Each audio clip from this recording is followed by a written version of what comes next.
Right now, we're facing a man-made disaster of global scale. Our greatest threat in thousands of years, climate change. If we don't take action, the collapse of our civilizations and the extinction of much of the natural world is on the horizon.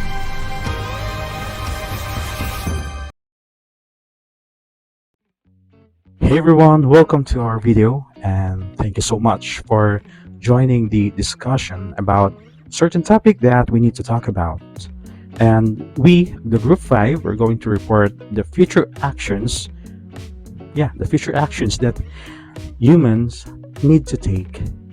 This is relative to the previous topics that have been reported by other groups like climate change, certain issues like climate change, global warming, and all those issues that negatively impact our society, not only society but the whole world or the earth itself.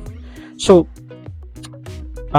this is a very interesting topic because this concerns a lot of things, not only our present generation but also what will happen in the next coming years, and what should we do for us to eliminate, if not reduce, the negative impacts of this kind of issues that are going on right now. So again, the topic is all about the future actions.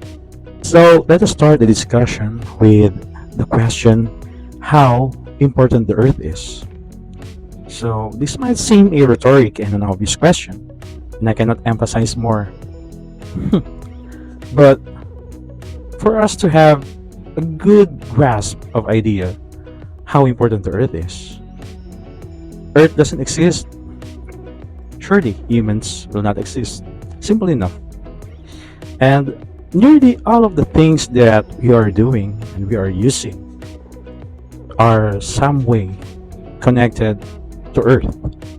The food that we eat, the clothes that we wear, all of the things that we are using every day, like mobile phones, personal computers, everything that we do in our day-to-day lives are all connected and all came from the earth. Like all these species on earth, humans depend on the bountiful resources of the planet for our very existence. So in line with this, we should ask, what should we do to preserve earth? Earth's natural resources includes air, soil, minerals, plants, animals. All of the things that we use to survive are, we can say, is natural resources. Conservation is the practice of taking care of all of these resources, not only for us as human beings, but also for all of the existing living things that depends on these natural resources. Sadly, people often waste natural resources. Animals are overhunted. Forests are cleared and exposing land to wind and water damage. Fertile soil is exhausted and lost to erosion due to poor farming practices. Food supplies are depleted. Water and air are polluted. If resources are carelessly managed, many will be used up. If used wisely and efficient, however, renewable resources will last much longer. It is understandable that development is necessary and progression within our society is also needed. Though we should always take into consideration the fact that we need to have this kind of conservation, the practice of caring for the resources. And we all know, and we must know, that development and conservation can coexist in harmony when we use the environment in ways that ensure we have resources for the future. It is sustainable development. That is what we call it. And there are many different resources we need to conserve in order to live sustainably. So, there are 10 simple things you can do, you, me, all of us can do to help protect the earth. First is what we call the reduce, reuse, and recycle, or the three R's. What do you mean by this? So, cut down. Simply it is cut down on what you throw away. Follow the three R's to conserve natural resources and landfill spaces. And then number two is volunteer. Volunteer for cleanups in your community. Number three, educate. When you further your own education, you can help others understand the importance and value of our natural resources. Number four, conserve water. Well, it's very common for us to say that, well, we pay for the water, but still we need to do these things. Conserve water. The less water you use, the less runoff and wastewater that ends up in the ocean. The next thing is choose sustainable. What do you mean by this? When we try to grow our own crops, our own vegetables in our garden, it is sustainable enough. We don't need to depend on other processes that may be involved in our with our food, right? And then the next thing is shop wisely. What do you mean by this? Buy less plastic and bring a reusable shopping bag. Then the next one is use long-lasting light bulbs. Well, energy efficient light bulbs reduce greenhouse emissions and also flip the light switch off when you leave the room. The next one is plant a tree. Trees provide food and oxygen. They help save energy, clean, and help combat climate change. Next one is don't send chemicals into our waterways. Well, the first thing we need to do is to choose non-toxic chemicals that we can use in our household or in the office. And if in case that we needed to use some toxic chemicals, we should dispose those waste properly and not into our waterways. And the last one is buy more and drive less. If you have the opportunity to go into your destination or to a location that you want to go into, try to do biking and less of driving and using your motorcycle or your car. Well, those are the things that we need to keep in mind for us to help protect and preserve the earth. Next questions will be tackled by our groupmate. Please stay tuned. Ang climate change ay isang terminong ginagamit upang ilarawan ang mga pangmatagalang pagbabago sa mga klima ng mundo. Tulad ng mga pagbabago sa temperatura, pag-ulan, at mga extreme na kaganapan sa panahon. Kahit na ang climate change ay maaaring mangyari ng natural. Ito ay pangunahing dulot ng mga gawain ng tao, partikular na ang pagliliyab ng mga fossil fuels. Ang mga fossil fuels tulad ng coal, langis at gas ay ginagamit upang magbigay ng enerhiya sa transportasyon, tahanan at mga industriya. Kapag ang mga fuels na ito ay nililiyab, sila ay nagpapakawala ng malaking halaga ng carbon dioxide at iba pang mga greenhouse gases sa atmosphere. Ang mga gas na ito ay nagpapatrap ng init mula sa araw na nagdudulot ng pagtaas ng temperatura ng mundo. Ang prosesong ito ay karaniwan tinatawag na greenhouse effect. Sa paglipas ng panahon, ang pag-aksiyumula ng mga gas sa atmosphere ay nagdulot ng pagtaas ng global na temperature na nagresulta sa mga pagbabago sa sistema ng klima. Ang mga pagbabagong ito ay kasama ang mas madalas at matinding heat waves, mga tagtuyot, mga sunog at mga bagyo. Ang climate change ay mayroon ding malaking epekto sa mga ekosistema at biodiversity, pati na rin sa kalusugan at kabutihan ng mga tao. Keep fossil fuels in the ground ay isang panawagan upang bawasan ang pagkuha at paggamit ng mga fossil fuels tulad ng coal, oil at gas. Ang dahilan dito ay dahil kapag sinunog ang mga fossil fuels, naglalabas sila ng mga greenhouse gases tulad ng carbon dioxide at methane na nakakapagtamo ng init sa atmosphere ng mundo at at nagpapalala ng climate change. At ang pangalawa ay invest in renewable energy ay nangangahulugang maglaan ng mga sanggunian sa pagpapaunlad at paggamit ng malinis at renewable na mga mapagkukunan ng enerhiya bilang alternatibo sa mga fossil fuels tulad ng coal, oil at gas. Ang dahilan dito ay dahil ang pagsunog ng mga fossil fuels ay naglalabas ng greenhouse gases na nagpapakontribute sa pagbabago ng klima.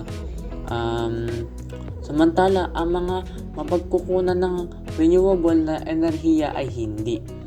Kabilang sa mga renewable na mapagkukunan ng enerhiya ang solar, wind, wave, tidal, at geothermal power.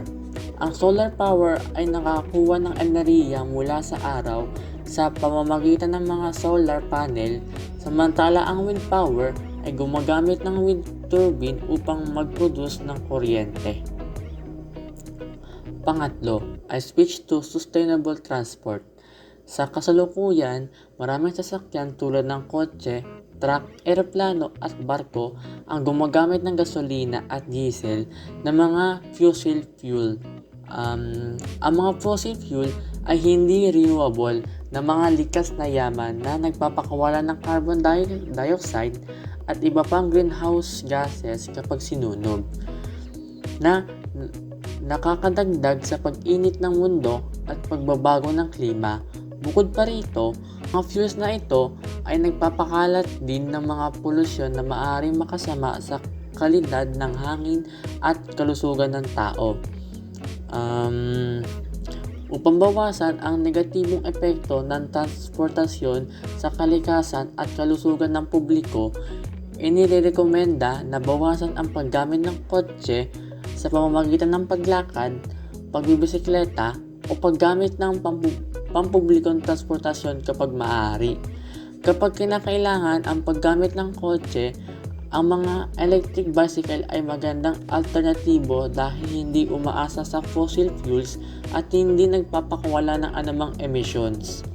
Gayun din, ang pagbabawas ng paglalakbay sa eroplano ay makakatulong din upang bawasan ang carbon emissions. At ang pang-apat naman ay help us keep our homes cozy. Ang pang-lima ay improve farming and encourage vegan diets. Ang pagbawas ng pagkain ng karne at mga produkto ng gatas o pag-adopt ng vegan na dieta ay maaari isa sa mga pinakamabisang paraan para makatulong sa pagpigil ng pagbabago ng klima ngayon. Ito ay dahil ang industriya ng hayop ay malaking kontributor sa paglabas ng greenhouse gas, kung saan ang mga hayop ay nagpo-produce ng methane, isang malakas na greenhouse gas sa panahon ng pag-digest. Nagmumungkahi rin na ang mga negosyo at mga tindahan ng pagkain ay maaaring maglaro ng papel sa pag-promote ng sustainable na pamamaraan ng pagsasaka at plant-based na mga dieta. Ito ay maaaring isang pang-aalok ng mas maraming mga produkto ng halaman at pagsuporta sa mga mangsasaka na gumagamit ng sustainable na environmentally friendly na mga pamamaraan sa pagsasaka. Ang pangalim naman ay restore nature to absorb more carbon. Isang paraan upang ibalik ang natural na mga ekosistema ay sa pamamagitan ng pagtatanim ng mga puno sa tamang lugar o sa pamamagitan ng proseso na tinatawag na rewilding, na kung saan ay nagbabalik ng lupa sa kanyang natural na kalagayan at nagpapahintulot ng natural na mga proseso na maganap. Ang mga halaman ay naglalaro ng mahalagang papel sa pagbabawas ng carbon dioxide sa atmosphere sa pamamagitan ng photosynthesis, kung saan ang mga halaman ay gumagamit ng sikat ng araw upang mag-convert ng carbon dioxide at tubig sa enerhiya at oksiheno. Habang tumutubo ang mga halaman, Sila ay nagsisipsip ng carbon dioxide mula sa hangin at naglalagay nito sa kanilang mga tissue at sa lupa, kung saan ito ay maaaring manatili sa loob ng mahabang panahon. Ang pangpito naman ay protect forests like the Amazon. Protektahan ang ating mga kagubatan tulad ng Amazon. Mahalaga ang mga kagubatan sa paglaban ng climate change at ang pagprotekta sa mga ito ay isang mahalagang solusyon sa climate change. Ang pagputol ng mga kagubatan sa pamamaraan ng industriya ay nakakasira ng mga malalaking puno na maaaring nakakapag-absorb ng malaking halaga ng carbon. Ngunit, ang ilang mga kumpanya ay nagsisira ng mga kagubatan upang magbigay daan sa pagtatanim ng mga hayop, soya o puno ng langis ng palma. Ang pamamahala ay maaaring pigilan sila sa pamamagitan ng pagpapasa ng mas mahusay na batas at regulasyon. Ang pangwalo naman ay protect the oceans. Ang pahayag na ito ay nagsalita tungkol sa kahalagahan ng pagprotekta sa mga karagatan sa laban sa pagbabago ng klima.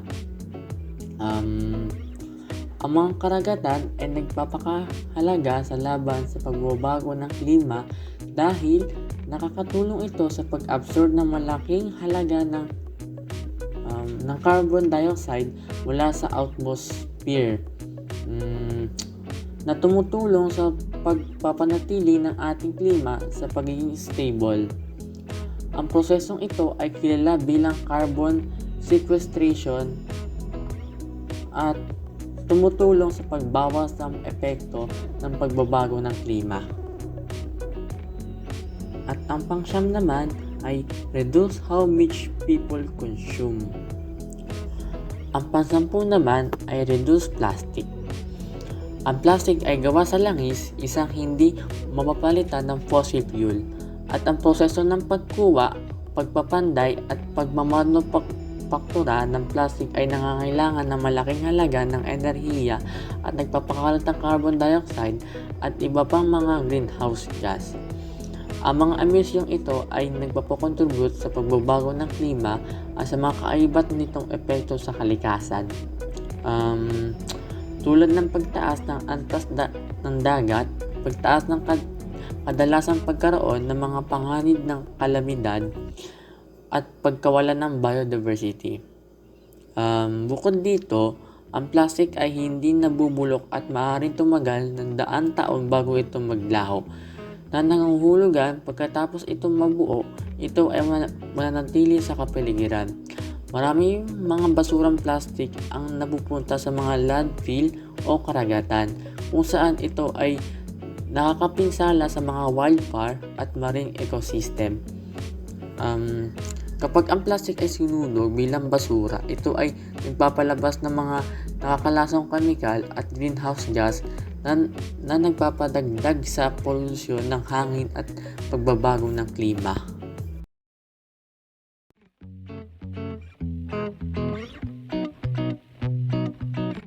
First is temperature are rising worldwide due to greenhouse gases trapping more heat in the atmosphere. Mas nagiging mainit na yung klima natin nowadays compared sa past years. Second naman is droughts are becoming longer and more extreme around the world. Mas nagiging matagal na yung tagtuyot, and isang cause ng drought is shortage ng water. And yung effect naman will be visibly dry vegetation and lower the water level in lakes. Third is tropical storms become more severe due to warmer ocean water temperature. A typhoon forms when winds blow into areas of the ocean where the water is warm. These winds collect moisture and rise, while colder air moves in below. This creates pressure which causes the winds to move very quickly. Fourth, as temperature rise, there is less snowpack in mountain ranges and polar areas, and the snow melts faster. Fifth, overall, glaciers are melting at a faster rate. 6. Sea ice in the Arctic Ocean around the North Pole is melting faster in the warmer temperature. 7. Permafrost is melting. releasing methane, a powerful greenhouse gas, into the atmosphere. Then lastly, sea levels are rising, threatening coastal communities and estuarian ecosystems.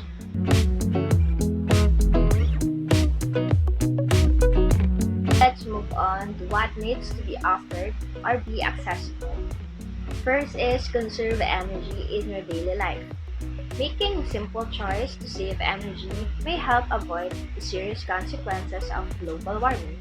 So, ito yung mga examples na pwede natin gawin to conserve energy. First is turning off lights. Yan, kapag hindi natin kailangan ng ilaw or maliwanag pa, pwede natin patayin yung ilaw. Then, second naman is take a short shower. Third is walk or use a bike if you can. Instead na gumamit ka ng car, maglakad ka na lang if you can or use a bike. Next naman is turn off plugs. Turn off plugs. Kapag hindi mo ginagamit yung mga appliances like electric fans, you can turn off the plugs para makakonserve tayo ng energy. Number 2 naman is convince the people around you to save energy. Ang example naman dito is replace incandescent lights to fluorescent light or much better, switch to LED lights. Mas masasave natin yung pera natin. And next naman, example is recycle, doing crafts. Then lastly, keep learning. Be alert and have knowledge about conserving our environment. That's all. Thank you.